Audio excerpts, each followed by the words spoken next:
Hola amigos, ¿cómo están?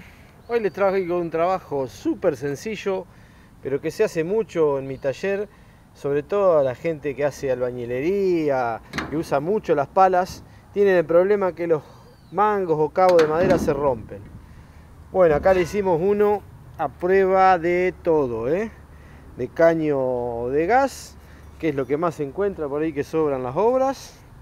Así que bueno, les dejo como siempre el paso a paso. Un trabajito muy sencillo, pero que seguramente a muchos les va a servir.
Aclaración importante, muchachos.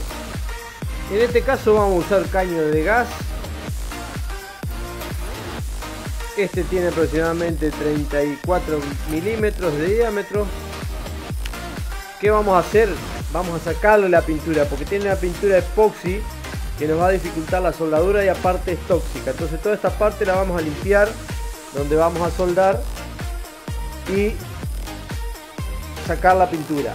¿Por qué usamos caño de gas? Porque sobran mucho en las obras, siempre se encuentran los volquetes, siempre hay un pedazo de caño de esto. Pero lo pueden hacer con caño, cualquier caño de buena pared. Si es galvanizado también hace el mismo procedimiento para poder soldarlo.